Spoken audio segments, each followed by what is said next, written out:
So next, I would like to welcome to the stage Kelvin Au, who is the Managing Director of Metail Asia. They're doing some very innovative work in 3D technology. Kelvin is a former VC at DFJ, and he's recently joined Metail to help them expand in Asia. And our moderator is Andy Clayton, who's here with us from Beijing. He's the CEO of LNP China. So I'll let them take it away. Thank you, Rebecca. So Kelvin, it's a great product that your company sells. It's very exciting. Would you, first of all, mind explaining a little bit to the people how it works? Sure. I'll try to keep it as simple as possible. So basically, we are a fashion technology business. We provide virtual fitting room technology for online fashion retailers, whereby users can create 3D models of their personal body shape to try on clothes. And you're planning to expand to Asia now, and you're going to head out there and lead the Asia expansion, that's right? Yes, that's right. So I'm planning to head out to Singapore in March. So tell us a little about your strategies for expanding out to Asia. Yeah, it was a fairly complicated decision-making process in terms of which countries to select. Obviously, in terms of the e-commerce market, China is the biggest, even globally now. So people ask, why you aren't setting up your business there, or even Hong Kong, right? Hong Kong is a great hub to enter the Chinese market, as well as having a very financially stable marketplace. One of the reasons why we chose Singapore at the end was a very easy decision. One of the reasons were, one of our biggest customers is from Singapore. We recently signed a deal with Singtel, where they're going to launch an e-commerce marketplace, and they want to deploy the Metail technology across their whole fashion base. So that was one reason, but I guess more importantly, as a company or as a startup, you want to be lean, you want to be as efficient as possible, and the Singapore government has been very helpful in the sense that they give very generous incentives to R&D personnel. They give very generous kind of subsidies to training programs, and obviously the place is a good hub in the sense that you can access different parts of Asia as well, as opposed to just accessing the Chinese market. You can also go to other parts of Southeast Asia as well. Interesting. A wise man once said to me, if you want to go out and sell in China, if you're going to sell what you're currently selling the way that you're selling it, you'll probably go wrong. Something has to change. How do you envisage the product itself actually having to change for Asian markets? Yes, it's a great question, and at Metail we think about that every day. Obviously, one of the main points to tackle that is localization.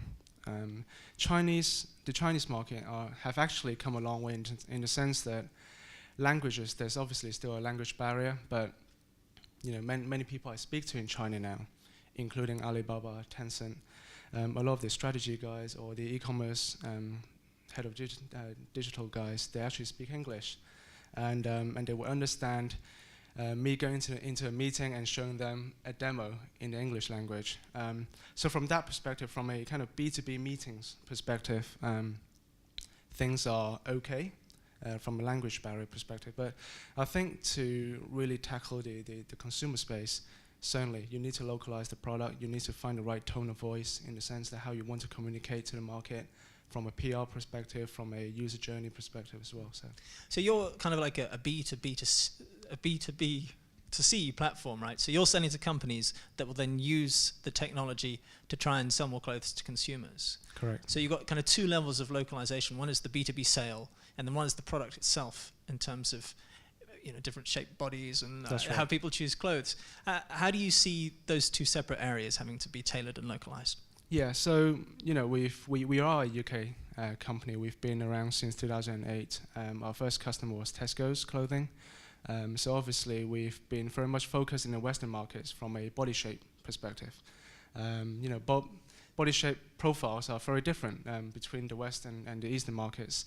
And so one very specific thing that we have to change is to adapt to the Eastern or the Asian body shapes. And so as part of the process, we went through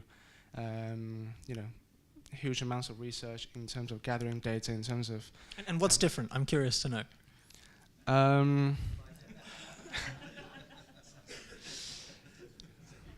Can I not answer?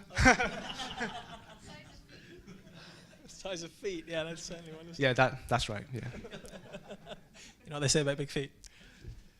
So let's talk a little bit about culture. So setting up a company out there, and I worked in an internet business in China for a long time, and it was an American company. And one of the big areas where a lot of the foreign internet companies struggle is integration of teams. So it's the Western engineers and managers working successfully with the local staff. How do you foresee overcoming those types of challenges? Yeah, you know, a lot of the people I speak to, even in China and across the whole of Asia, from a talent perspective, a lot of the guys have been educated in the West, which helps in the sense that from a cultural matching perspective, they're more open in the sense that, you know, they're much more used to dealing in the Western manner, whether that's good or bad, but at least, you know, from a compatibility perspective, that works. I think, yeah, culturally, you know, you have to adapt. So, for example, you know, if Google offices were to set, or any kind of startups were to set up in the Chinese market, would a table football be attractive to them, right? It may or may not be, but rather they may, you know, be kind of much more appreciative if you give them a free ticket to karaoke and twice a night, or twice a week. So describe for me, what would knocking it out of the park look like for you in China? In terms of? What's like the best deal that you could imagine? What's the vision? I mean, if the company really takes off, what would be like the diamond deals for you? Sure. From a commercial perspective, obviously, you know, there are only a few kind of biggest e-commerce companies in China, and obviously, you know, be able to strike a deal with one or two of them would be great. But I think, you know, one of the main challenges with dealing with large enterprises or monopolies in any countries would be thinking through whether you want to spend all your resources on trying to close a deal with a big guy, or try to, you know, be as automated as possible and target a bigger market. So, you know, there's something that we're working through right now, and we're trying to optimize that process as well. And these guys are big and they're extremely good at innovating. Do you worry that maybe this is something that they can develop themselves fairly easily? Yeah, you know, entering the Chinese market is difficult. You know, as someone mentioned, it's high barriers to entry, and you know that certainly keeps me awake every night. But I think more and more so now, if you're talking to the relatively large technology companies, they value IP much more. They respect patents or intellectual property rights much more than in the past. So from that perspective, you know, as Nigel mentioned earlier on, you know, if you're doing something different, if you are certainly, you know, confident in what you do in terms of the services you provide, the software you're developing, then, you know, there's nothing to really worry about.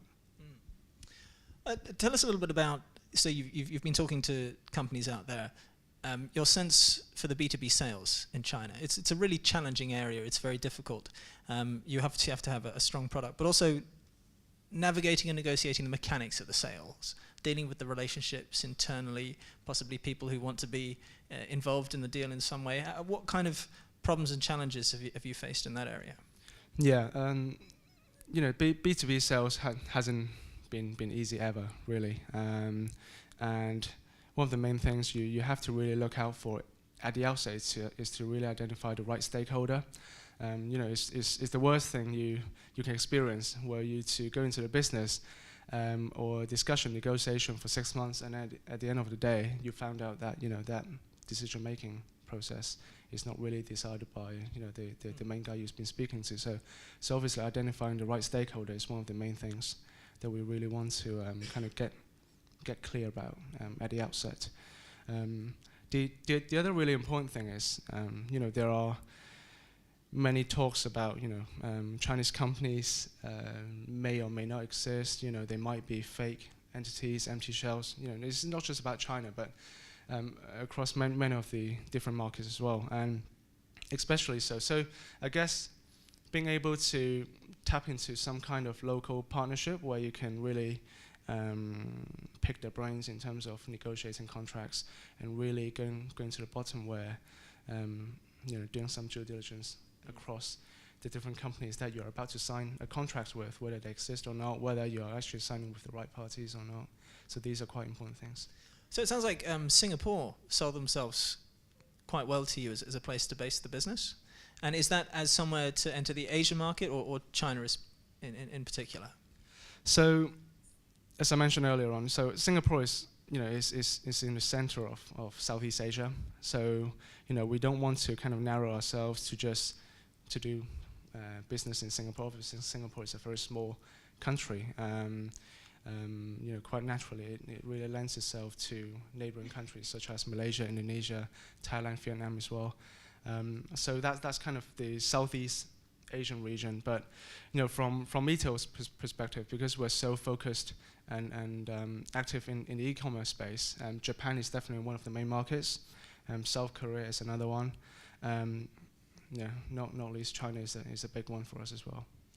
So Western e-commerce companies are famous for finding it really hard to succeed in China and across all big industries, and a lot of big names that have struggled to make it out there. What do you think you're going to do differently to succeed out there? So I think I've spoken to the Alibabas of this world and the eBay guys, and one of the main things they failed in China was because they didn't hire a local native who spoke Chinese. So they basically brought in the best general manager, but he was German. No offense to any Germans, but Germans. Well, that particular guy didn't speak Chinese, and it was very tough for him to motivate his workforce, for one, to hire the right people in the Chinese language, and to really get decisions made in terms of how to get the best user journey from a consumer perspective in the Chinese language as well. So I guess from Metail perspective, fortunately, I grew up in Hong Kong. I do speak Mandarin and Cantonese, and we'll use that as a base, as a hub to grow the team out there. Yeah.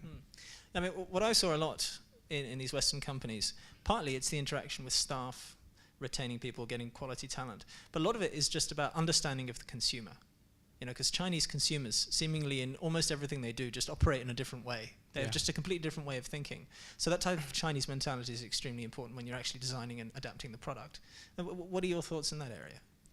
Yeah, so with all products that we're developing and rolling out, we have user testings, numerous sessions. And obviously, if we're targeting a product to the Chinese consumer, then the user test groups would be full of Chinese people. So I think the best feedback that you can get is from real life consumers, from real life end users of your product. So I think this is one way that we can get some feedback.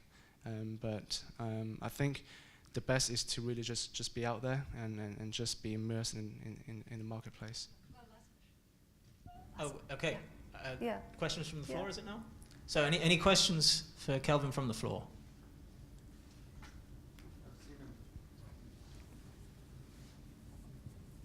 I've seen a number of virtual fitting room businesses. Why is yours going to win? Yeah, I guess I get asked that question a lot of times. I would claim, and it's actually a very valid statement, we are the only ones who provide both visualization and size recommendation. A lot of the guys out there who just provide size recommendation, which has been proven not to really have a major impact on the financial metrics. And there are guys out there who are just doing visualization, which doesn't really kind of help the consumer in the sense that picking the right garment for the right cutting, the right fitting for them as well. So we are the only technology company out there doing both. Our technology innately is very different, so our approach to doing through the 3D simulation, the 3D modeling is very different to other technology companies as well. So I have a question as we're about to head into our VC Dealmaker panel. What made you want to shift from the VC side to the entrepreneur side? Well, coming to a bright side. But no, I think... How many VCs do we have out there? No, well, the VC world has been fantastic, from a deal sourcing, from a meeting entrepreneurs perspective, it's been fantastic.